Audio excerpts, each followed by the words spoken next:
দেশের দক্ষিণাঞ্চলে নির্বাচনী প্রচার চালাচ্ছে 11 দলীয় জোট।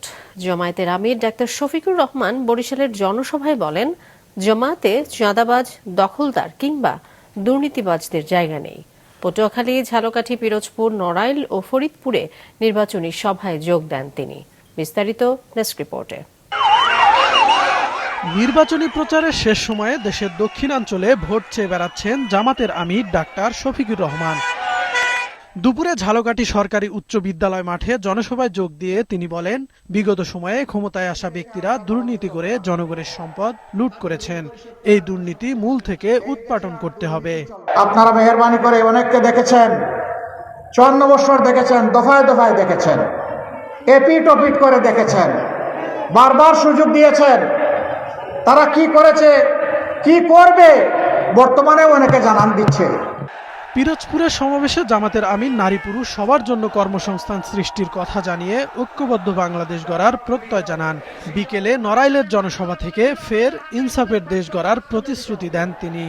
আমরা কথা দিচ্ছি, জাত পাত জাতি ধর্মের ব্যবধান নয়, নারী পুরুষেরও ব্যবধান নয়, যার হাতে যে কাজ শুভ পাবে ইনশাআল্লাহ তার হাতে সেই কাজ তুলে দেওয়া হবে। রাতে সরকারি রাজেন্দ্র কলেজ মাঠে জনসভায় জামাত আমির ফরিদপুর নামেই নতুন বিভাগ করার প্রতিশ্রুতি দেন। ফরিদপুর নামেই বিভাগ হবে ইনশাআল্লাহ। এর আগে সকালে পটুয়াখালীর বাউফল পাবলিক মাঠে নির্বাচনী জনসভায় তিনি বলেন, অতীতে যারা ক্ষমতায় গিয়ে জনগণের কাছে সততার পরিচয় দিতে পারেননি, তাদের ভোট চাওয়ার অধিকার নেই। যারা অতীতে প্রমাণ দিতে পারে নাই, এখনো যারা পারছে না, জনগণের কাছে ভোট চাওয়ার অধিকার তাদের নাই।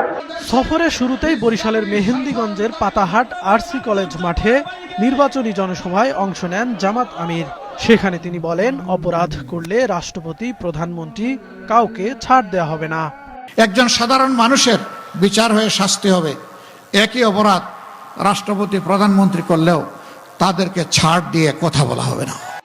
পুরো সফরেই জামাত আমির গণভোটে হ্যাঁ দেওয়ার আহ্বান জানান। এই বিষয় নিয়ে আমার বিরুদ্ধে লেগেছে। কাউসার আহমেদ, মাছরাঙ্গা, নিউজ ডেস্ক।